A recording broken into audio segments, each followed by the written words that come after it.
26,000 মানুষের চাকরি গেছে। কত হাজার? 26,000 মানুষের চাকরি যাওয়া মানে কত মানুষ? 1 লাখ মানুষের পেটের ভাত, পেটের মধ্যে যিনি লাথি মেরেছেন তার নাম মমতা বন্দ্যোপাধ্যায়। আগামী নির্বাচনে তাকে নির্বাসনে পাঠাতে হবে, এটাই বাংলার আগামী দিনের শপথ।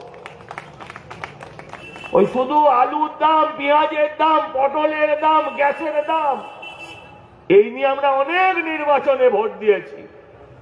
এবারের নির্বাচনটা হচ্ছে আমার সন্তানের দাম, আমার স্বামীর দাম, আমার স্ত্রীর ইজ্জতের দাম, আমার বোনের নিরাপত্তার দাম, আমার নিজের দামের জন্য এই নির্বাচন। যে নির্বাচন আসছে সেই নির্বাচনে আমাদের মানুষকে ভাবতে।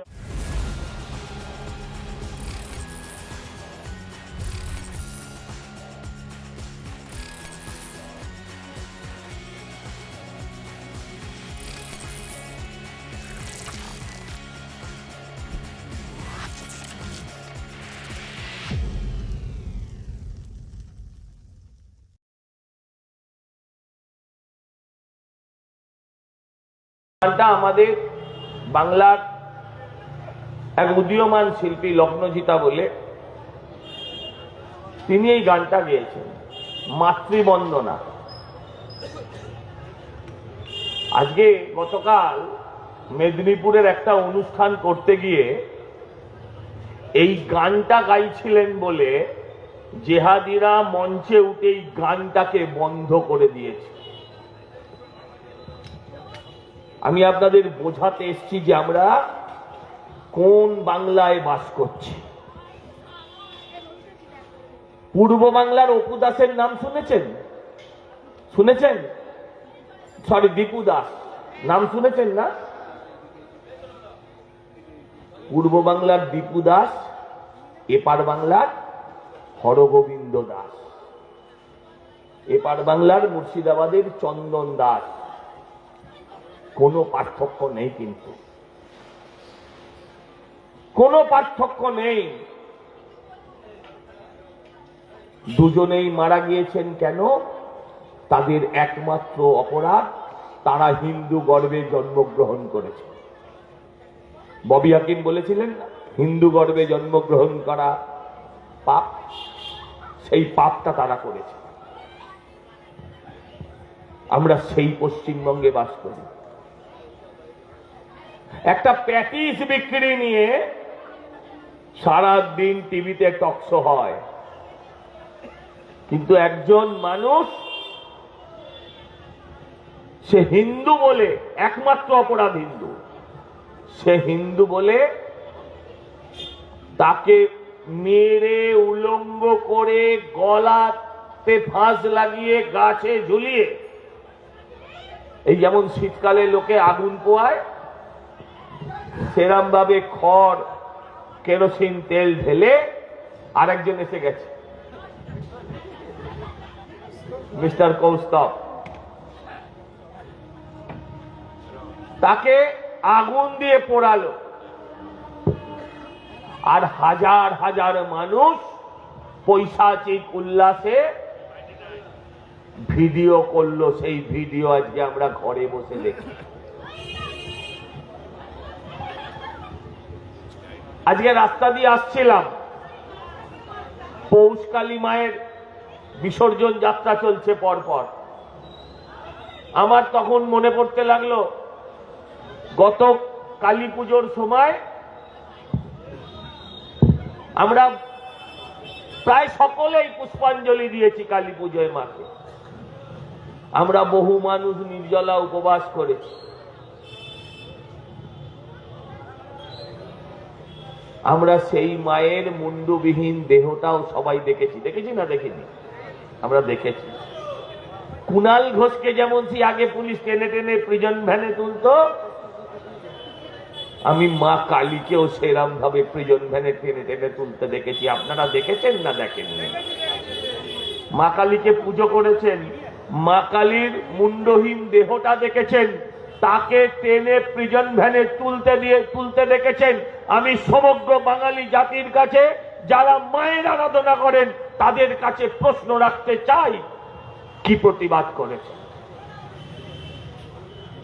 যদি প্রতিবাদ না করে থাকেন, মায়ের এই অসম্মানের, সেই মাকে মা বলে ডাকার পুজো করার অধিকার হিন্দু বাঙালিদের আর থাকবে কিনা, এই প্রশ্নটা আজকে বড় করে দেখা দিচ্ছে আপনাদের সামনে। এ পাপ কাদের? মায়ের মুন্ডু ছিন্ন হলে আমরা জানি মায়ের রূপের নাম হয় ছিন্নমস্তা। মা, তুমি ছিন্নমস্তা হতে পারোনি, আর তোমার সন্তানরাও তোমার এই পাপের যারা ভাগিদার তাদেরকে শাস্তি দিতে পারিনি, তাদের বিরুদ্ধে রাস্তায় নামতে পারিনি, একটা কথা বলতে পারিনি। আপনি থেকে আমি অবধি আমরা প্রত্যেকে দায়ী। আমার বাংলাতে এরকম ছিল না। আজকেও জয়নগর কুলপিতে ঠাকুর ভাঙা হয়েছে। বললে হিন্দুদের কথা বললে যদি সাম্প্রদায়িক হয়ে যেতে হয়, তাহলে আমি সাম্প্রদায়িকের কথা বলতে আমার কোনো দ্বিধা নেই। আমি ধর্মনিরপেক্ষ ততক্ষণ থাকবো যতক্ষণ আমার সামনের লোকটা ধর্মনিরপেক্ষ থাকবে। সামনের লোকটা যদি ধর্মনিরপেক্ষ না থাকে, আমিও ধর্মনিরপেক্ষ নয়। আমি বুক বাজিয়ে বলি আমি হিন্দু। শুধু হিন্দু আর মুসলমান করে ভোট চাইতে আসছি না, আপনাদেরকে মনে করিয়ে দিতে চাই, আপনাদের স্মরণ করিয়ে দিতে চাই যে আমরা কোন বাংলায় বাস করছি। আমরা আপনাদের সেটা মনে করাতে চাই। আমি বক্তব্যকে দীর্ঘায়িত করব না। শিলদা বলছিলেন 1000 টাকার লক্ষ্মী ভান্ডারে নিজের ভোটটাকে বিক্রি করে দেবেন না। আমি আর 5 মিনিট বলবো, চিন্তা করছি। 1000 টাকার লক্ষ্মী ভান্ডারে নিজের ভোটকে বিক্রি করে দেবেন না। ভারতীয় জনতা পার্টির সরকার আসবে, তারা 1000 টাকার থেকে বেশি দেবে। লক্ষ্মী ভান্ডারের নাম পাল্টাতে পারে, কিন্তু এই লক্ষ্মী ভান্ডার দিয়ে বাড়ির নারায়ণটাকে যে আপনাদের লক্ষ্মীদের থেকে দূরে করে দিয়েছে, এটা হবে না। বাংলার ছেলেরা আজকে কাজ করতে অন্য রাজ্যে পরিযায়ী শ্রমিক হয়ে চলে যাচ্ছে। এই লক্ষ্মী ভান্ডার তাহলে অলক্ষ্মী ডেকে আনছে সংসারে। পাঠার মাংসের দাম কত এখানে? 850, 900। ভোট আস্তে আস্তে 1000 হয়ে যাবে। 1 কিলো পাঁঠার মাংস আর আমার লক্ষ্মীর ভান্ডার একটা পাঁঠার ওজন কত? একটা পাঁঠার ওজন 20 কিলো। আর আমি বছরে লক্ষ্মী ভান্ডার মানে তার মানে 20,000 টাকা। আর আমি বছরে লক্ষ্মী ভান্ডার পাই 12,000 টাকা। আমি দুহাত তুলে নাচতে নাচতে ভোট দিই, এটা আমি বিশ্বাস করি না।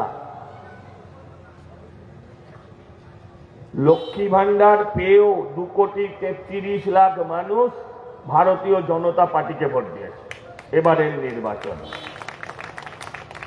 কিন্তু আমরা প্রচার করি না। এখানে যারা বসে আছি তারাও অনেকে জানি না ফ্রিতে রেশনটা কে দেয়। গলায় জোর নেই তো।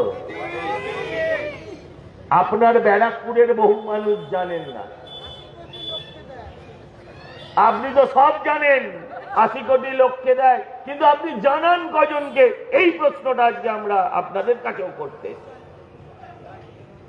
আবার সেরকম মোদিজির রেশন খেয়ে 2,70-75 লক্ষ মানুষ যারা তৃণমূলকেও ভোট দেয়।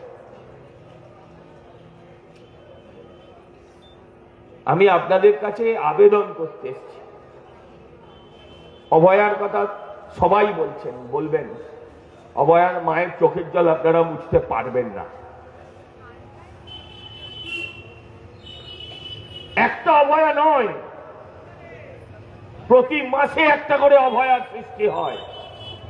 অভয়া কলেজের ডাক্তার ছিল, কলেজের ভেতরে হত্যা হয়েছিল, তাই আমরা অনেক রাস্তায় নেমেছি, অনেক মোমবাতি জ্বেলেছি। কসবার ওই মেয়েটা কলেজের ভেতরে ধর্ষিতা হয়ে গিয়েছিল, আমরা কিন্তু সেভাবে প্রতিবাদ করিনি। 26,000 মানুষের চাকরি গেছে। কত হাজার? 26,000 মানুষের চাকরি যাওয়া মানে কত মানুষ? 1 লাখ মানুষের পেটের ভাত, পেটের মধ্যে যিনি লাথি মেরেছেন তার নাম মমতা বন্দ্যোপাধ্যায়।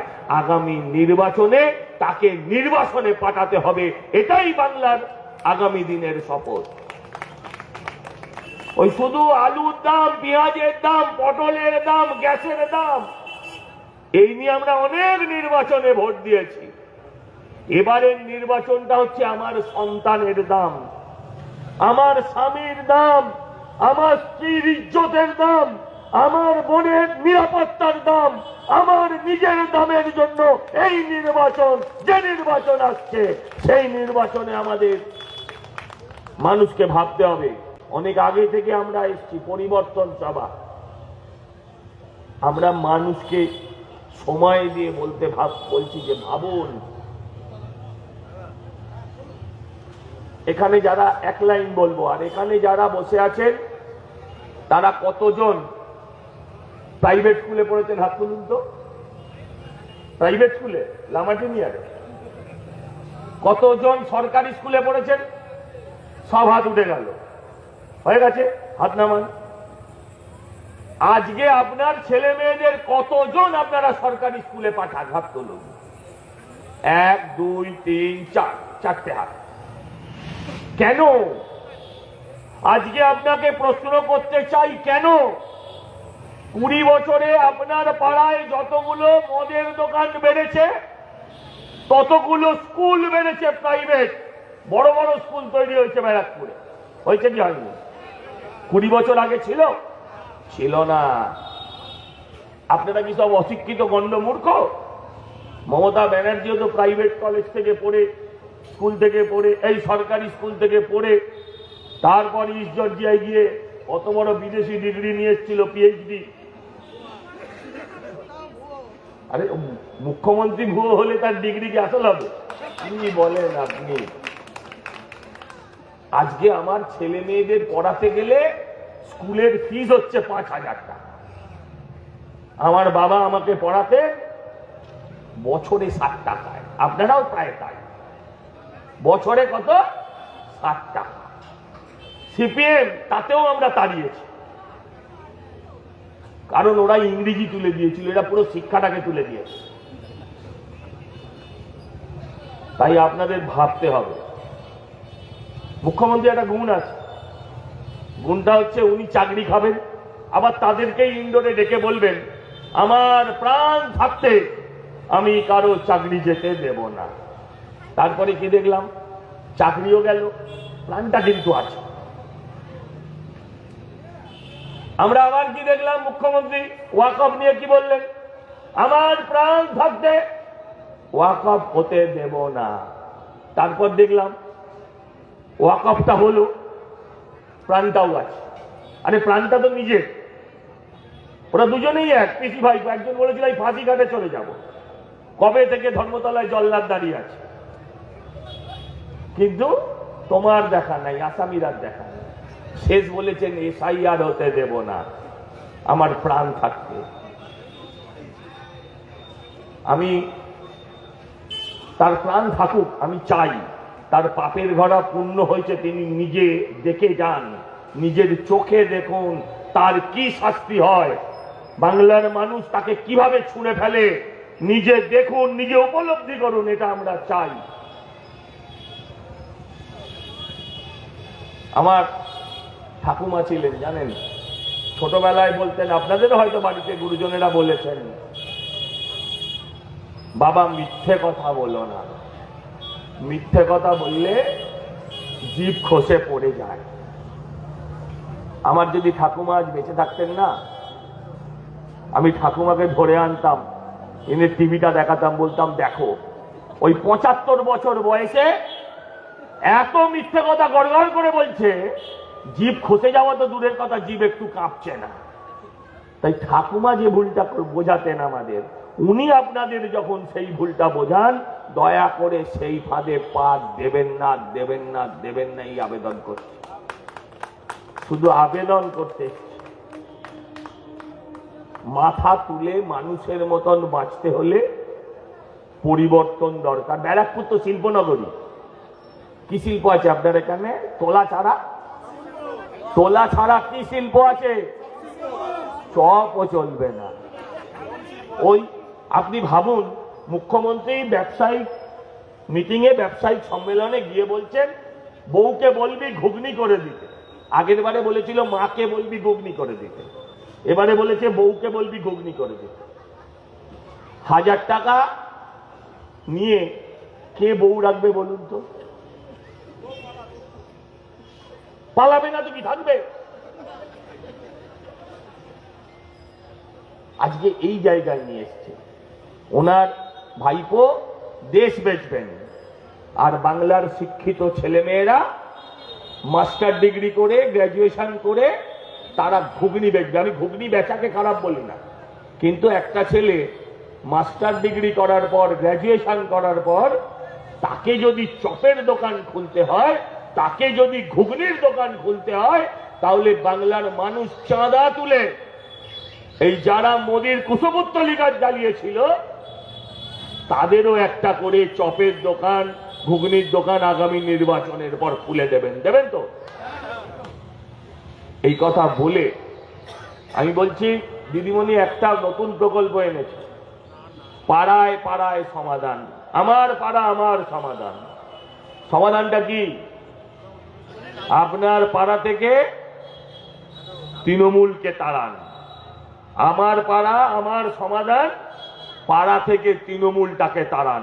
এই কথা বলে আপনাদের সবাইকে প্রণাম জানিয়ে আমি আমার বক্তব্য শেষ করলাম। জয় হিন্দ, বন্দে মাতরম, ভারত মাতা কি।